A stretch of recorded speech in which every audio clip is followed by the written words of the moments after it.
솔루션의 이도영입니다. 대학교 소개 시간 오늘 20번째. 이제 두 자리를 넘어서 20대로 넘어가고 있습니다. 숭실대학교 편입니다.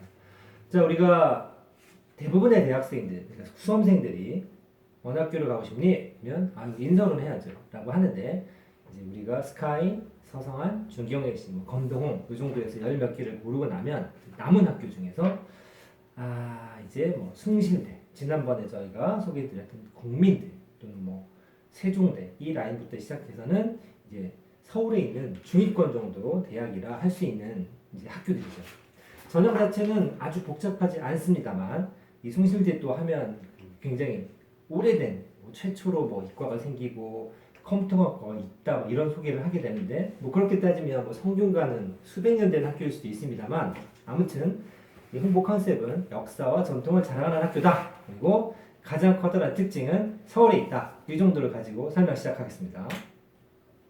자, 수지 모집은 1759명, 정시는 927명에서 약 65.5, 34.5%. 서울에 있는 학교 중에서는 정시 비율이 비교적 높은 학교고 전체적으로 봤을 때는 SSU, 숭실대학교의 약자겠죠. 이 종합전형, 그 다음에 정시 모집의 수시전형, 그러니까 정시전형에서 수능전형이 이제 권고안, 교육부 권고안에 맞춰져서 30% 이상 맞춰져 있는 상태고 종합전형 같은 경우도 작년에 비해서 소폭 상승한 상태입니다. 그래서 수시는 크게 세 가지가 있습니다. 깔끔하죠. 교과, 종합, 논술, 그리고 정시. 비율도 아주 적당합니다. 논술도 한 10% 선에서 맞춰져 있고 교과 같은 경우는 17%. 수시 중에서는 종합전형이 가장 비율이 높고 정시 비율이 단일 전형으로는 가장 많은 인원을 선발한다. 이 정도가 특징이 되겠습니다. 자, 차례대로 SS 미래 인재 전형부터 살펴보도록 합니다. 자, 총 731명이고 1, 2단계 다단계 면접을 진행하고 있습니다. 요즘 면접을 안 보는 학교들도 굉장히 많은 거 아시죠? 근데 아직 숭실대에서는 면접을 진행하고 있고 1차 서류 100%로 3배수를 뽑고 2단계는 7대3 비율로 면접을 진행하고 10분 내외 블라인드 면접이다. 자, 블라인드 면접을 본다라고 얘기하면 이게 시험을 보거나 문제를 푼다기보다는 인성 면접에 가까운, 즉 메인이 뭐냐면 이 학생이 어떤 학생인가, 즉 학생부 내용의 진위 여부 판별, 그리고 인성 검사, 인성 면접 정도가 메인인 성격의 면접 방식이다라고 생각하시면 되겠습니다. 자, 우스갯소리를 하나를 하면, 자, 여기 보시면 다단계 전형이라는 게 있죠. 무슨 얘기냐면 1단계 서류로 3배수를 뽑아요. 자, 예를 들어 우리 과가 정원이 50명 종합전형으로 할애가 되어 있다면 150명을 1단계에서 뽑는다는 얘기죠. 되게 재밌는 게 뭐가 있냐면 떨어진 학생들이 있죠. 떨어진 학생들. 나중에 이거 알아두시는 거 별건 아닐 수 있지만 1단계 떨어지면 환불해 주는 거 있습니다. 뭐냐? 원래 이거 접수하는데 8만 원을 내는데 1단계 떨어지면 3만 원 환불해 줍니다. 자, 그래서 일단 서류는 학생부와 자소서를 내고 있고 대표적인 종합전형 컨셉 그대로 따라서 수능 최저 없습니다. 즉 서류 잘 맞춰주시고 면접 준비 잘 하시면 종합전형 준비가 된다더라. 추천서 없기 때문에 선생님들이 원서 쓰는데 크게 불편한 사항도 없습니다. 자, 그 다음 교과전형이죠. 교과전형에서 보셔야 될 거는 비율도 있지만 두 가지 정도 포인트가 있다고 그랬죠. 과목별로 가중치가 또는 학년별로 가중치가 있느냐가 첫 번째. 그리고 가장 중요한 건 교과에서 수능 최저가 있느냐 없느냐입니다. 자, 여기 100% 일괄전형이고 수능 최저가 있습니다. 자, 서울에 있는 중위권 학교들은 2합 6, 2합 7 정도를 맞춰주는데 지난번에 국민대학교 비슷한 이제 고려 대상인 학교가 되겠죠. 우위를 점한다는 게 좀 부럽고 과별로 특징이 좀 있기 때문에 국민대는 굳이 비교를 해드리자면 탐구를 두 과목 평균을 반영한다라는 게 특징입니다. 국민대는 한 과목이었고 숭실대는 두 과목. 다시 말해서 2합 6, 2합 7로 비슷한 기준으로 맞춰져 있긴 하지만 숭실대가 수능 체제가 조금 더 까다롭다고 볼 수 있는 부분, 이 파란색으로 색칠해 놓은 탐구를 두 과목 반영한다라는 게 특징이 됩니다. 자, 국수영탐 전 과목 반영하고 학년별 가중치 없기 때문에 1학년 때부터 조금 관리를 하는 학생이 유리할 수 있겠다라고 보시면 되고요. 과목별 성적 가중치. 여기 문과이과가 아니라 이 경상 계열을 따로 모집합니다. 따로 좀 분리해서 관리를 하는데 내신에서도 과목별 가중치가 인문 자연 외에 경상, 즉 상경 계열이 따로 있는 것처럼 이 다음 전형에 나올 논술 전형에서도 인문계 논술과 자연계 논술 그리고 중간에 껴있는 상경 계열 논술을 문제를 따로 제시를 합니다. 그래서 여기 보시면 상경 계열을 따로 모집하는 학교의 특징은 수학 과목에 가중치를 좀 많이 주는 편입니다. 그래서 인문계는 국어, 영어를 조금 많이 본다. 상경 계열은 수학, 영어를 보는 거고 자연 계열은 수학과 과학을 좀 비중 있게 보고 있다. 이렇게 보시면 되겠습니다.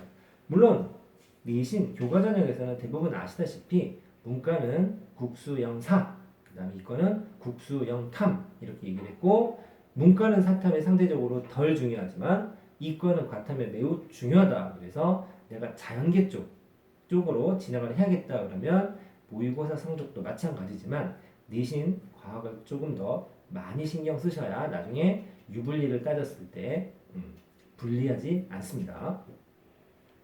자, 다음 논술 전형입니다. 296명을 선발하고요. 교과 논술 일괄 선발입니다.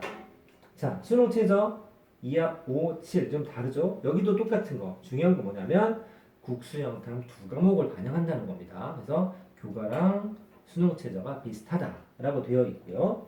전체하고 똑같습니다. 교과 전형이랑 똑같은데 논술 문제를 좀 보시면 이렇게 되어 있죠. 올해 기준이죠. 올해. 자연계 논술 문제 따로 나오고 인문계가 따로 나오고 경상계열이 따로 나옵니다. 문제는 여기 제가 두문항 정도입니다 라고 나와 있는데 두문항은 큰 문제, 즉 어떤 도표나 문제 상황을 제시해서 큰 문제가 두 문제가 되고 그 큰 대문제 아래쪽에 보시면 작은 문제는 두 문제에서 네 문제. 실제로 두 문제라고 표기가 되어 있으나 작년 기출문제를 보시면 실제로는 문제 푸는 건 약 6문제에서 많게는 8문제 정도를 풀어서 답을 해야 됩니다.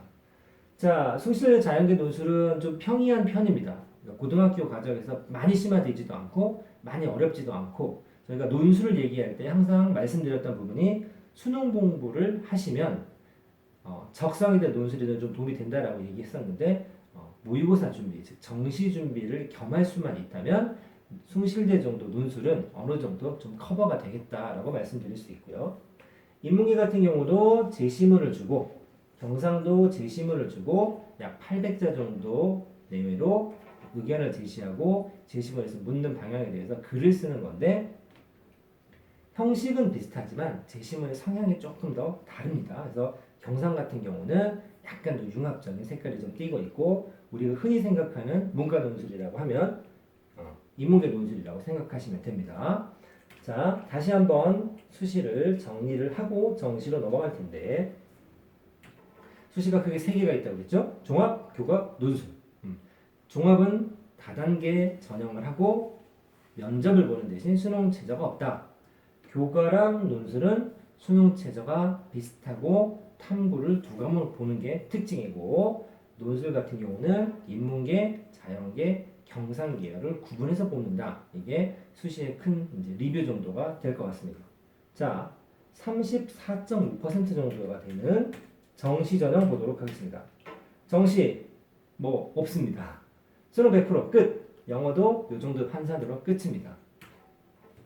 영역별 반응 비율도 마찬가지죠. 자, 이제 논술이랑 좀 다른 게 인문 경상은 비슷하게 나눠져 있는 게 보이는데 자연계가 원투로 나눠져 있습니다. 즉 공대 쪽이냐 조금은 더 자연과학 쪽이냐 구분을 좀 해서 좀 오리지널 전통적인 공대에서는 수학 가형과 과탐을 지정하고 있고 자연 2라고 해서 이 부분은 공대 쪽이 아닌 몇몇 학과들을 선발을 할 때 나형 봐도 되고 사탐을 봐도 된다. 그래도 이과인데 네가 가형을 보고 과탐을 선택하면 10%나 5% 정도의 가산점을 주겠다라고 되어 있는데 뭐 개인적으로 생각으로는 숭실대 정도 라인 숭실대가 나쁘다는 게 아닙니다. 숭실대가 나쁘다는 건 아닌데 우리가 객관적으로 숭실대 정도를 지원하는 학생들의 성적을 고려했을 때 굳이 자연2 같은 경우는 가형을 보는 경우보다는 나형에 자신 있는 탐구 과목을 선택하는 게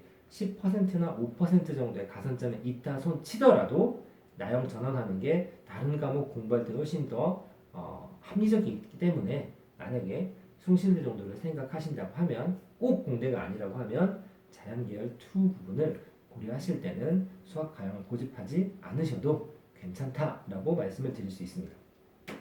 자, 특이한 거 이제 한국사 가산점인데 보통 다른 학교 같은 경우는 뭐 3등급까지는 그냥 퉁쳐서 감점이 없거나 또는 3등급이나 4등급까지 합쳐서 만점을 주거나 이러는데 숭실대 같은 경우는 4등급, 그러니까 1등급부터 9등급까지 전부 점수에 차별이 있어요.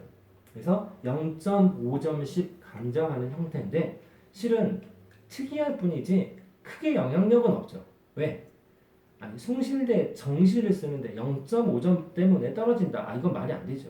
그냥 한 문제를 더 맞춘다. 그거보다 더 심하게 얘기하면 남들 쉬운 문제에 맞출 때 나는 조금 어려운 문제만 맞춰도 표준 점수로 0.5점 정도는 충분히 커버를 하고 있기 때문에 좀 특이한 시스템이지만 크게 영향력은 없다라고 생각하시면 됩니다.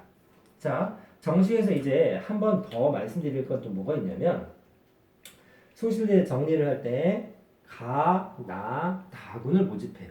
그런데 아시겠지만 숭실대는 가하고 다군의 거의 대부분의 학교가 그 인원이 모집이 굉장히 되어 있어요. 근데 나군에 한 3개 정도 학과가 있습니다. 어떤 과가 있냐면 인문계에서는 영문과, 동문과 정도가 있고 이과에서도 특이하게 요즘에 한참 뜨는 용어 뭐 있죠? IT, 융합 이걸 합쳐서 IT 융합 자율전공학부라는 게 있어요. 그것만 정시에서 나군에서 뽑습니다. 무슨 얘기냐? 아 내가 숭실대 꼭 가고 싶어. 집도 가깝고 이 학교 되게 마음에 들어. 그런데 기계공학과를 쓰자 아니면 요즘에 핫한 IT 융합을 쓸까라고 고민을 할까봐 말도 안 되는 고민일 수 있지만 그럴까봐 간학은 나눠놨어요.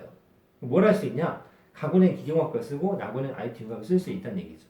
즉 같은 정시를 할지라도 가나 다 군이 다르면 동시에 2개, 3개든 지원할 수 있다라는 게 이제 정시에서 조금 특징인 부분이고요. 또 자, 숭실대 정도 되면 이제 뭐가 문제가 되냐? 종합전형 같은 거 쓸 때 특목고 학생들이 좀 쓰지 않는 편이에요. 저번에 제가 말씀드렸던 학교 중에 중앙대학교 집중분석편을 보시면 중대 정도만 돼도 특목 자고사하고 학생들이 꽤 많이 지원을 합니다. 경희대 라인까지도 마찬가지거든요.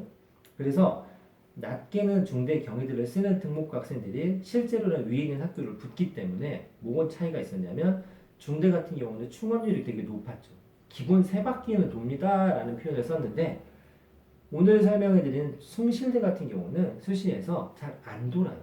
그러니까 SSU라고 하는 종합전형 아까 보셨죠. 원래 교과는 많이 안 도는데 이 종합전형에서 충원율이 작년에 100% 넘어가는 학교가 거의 없습니다. 즉 잘해야 한 바퀴를 돈다라는 얘기예요. 이거는 숭실대 같은 경우는 예비번호를 받으면 중앙대 같은 학교와 비교했을 때 예비번호가 많이 빠지지 않는다. 이 정도는 특징이라고 할 수 있을 것 같습니다. 자, 그래서 오늘 인서울 학교 중에 절대 나쁜 학교가 아닙니다. 저희가 조금 그래도 좋은 학교부터 순서를 하다 보니 20번째까지 밀려서 그렇지 서울에 있는 학교 중에 꽤나 인지도 있는 학교 숭실대학교 편 소개 마치도록 하겠습니다. 이상입니다.